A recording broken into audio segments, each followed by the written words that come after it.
Assalamualaikum warahmatullahi wabarakatuh. Alhamdulillah, saudara-saudara memandum, sebagaimana gedanya tepua bahwa muallim dan wali negara membuat surat rekomendasi tentang pejabat gubernur Aceh. Muallim dan wali negara membuat surat rekomendasi tentang pejabat gubernur Aceh, di mana muallim dan wali negara merekomendasikan saudara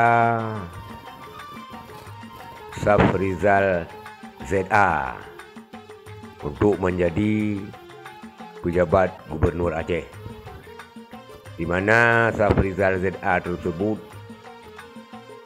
sebagai dirjen daripada Aster Kemendagri. Tetapi berdarupu oleh gedanya yang bahawa surat muallim dengan wali negaranya Hanayum surat muallim dengan wali negara artinya surat daripada KPA pusat dan wali negara.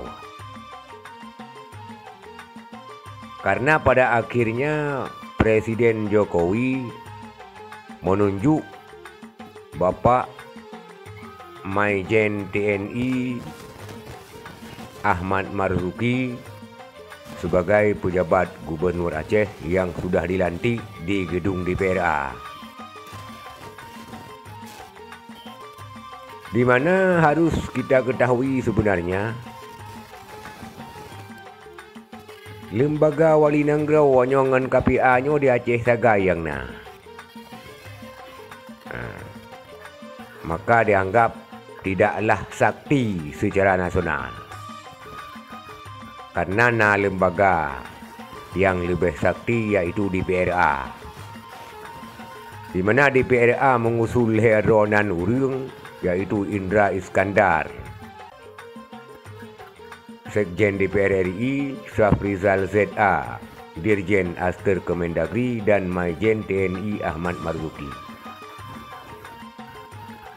Dan Presiden Joko Widodo melantik daripada 3 nama tersebut, tidak keluar daripada 3 nama tersebut, menandakan lemah daripada KPA dengan wali negara dalam lobi politik. Artinya menyoperle Acehnya baik dipimpin oleh TNI, DPRA lah yang mengusulkan. Yang pertama Indra Iskandar, yang kedua Safrizal ZA, dan yang ketiga bukan dari TNI, yang menyoperle Aceh baik dipimpin di TNI, menandakan KPA dan lembaga wali negara kalah tanding politik dengan anggota dewan yang lain. Karena anggota dewan di Dewan Perwakilan Rakyat Aceh kon hanya daripada PA mantong. Karena PA pun tidak menguasai kursi 50% plus 1. Hana kalinya kabeh. Mungkin borokon tun borokon yang kau likut sakti, tapi karena kesaktian mungkin kata abaikan ke rawa tu, maka hana sakti li katanya.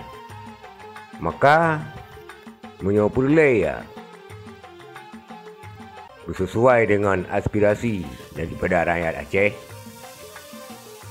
ataupun aspirasi daripada KPA, juga wali negara dan pemerintah Aceh, maka bersinkron bak Dewan Perwakilan Rakyat Aceh, bak rekomendasi Dewan Perwakilan Rakyat Aceh. Jadi Presiden dan Menteri Dalam Negeri hanya merujuk kepada rekomendasi 3 orang yang diusulkan di PRA. Jadi dah pegah po yang dah pegah lagi danyo, namun leurungnya tetap gelantik pada leher orang yang diusul di PRA. Dah pegah salah, buh betul. Lagi apa dah pegah yang kali bak sabo konten yang kau ikut memang punya salah, kaki salah di PRA, tidak salah pemerintah pusat. Namun bagi kamu rakyat Aceh yang hanya dapat harap li daripada undang-undang pemerintahan Aceh nyan, karena pekon menyobak pelantikan gubernur, PJ gubernur sesuai dengan undang-undang pemerintahan Aceh diusulkan oleh DPR Aceh. Tetapi bak masalah pilkada 2022 ke 2020 pegut ka melanggar dengan undang-undang pemerintahan Aceh. Yang kejut hanya tengok fikir di kamu rakyat. 3-nya undang-undang pemerintahan Aceh, 3 kon. Namun walaupun pih lagi nyan, kamu selaku orang Aceh, apapun yang terjadi, kamu tetap mendoakan Acehnya bejitlah nanggrawa baldatun thayyibatun wa rabbul ghafur. Amin ya rabbal alamin. Terima kasih. Assalamualaikum warahmatullahi wabarakatuh.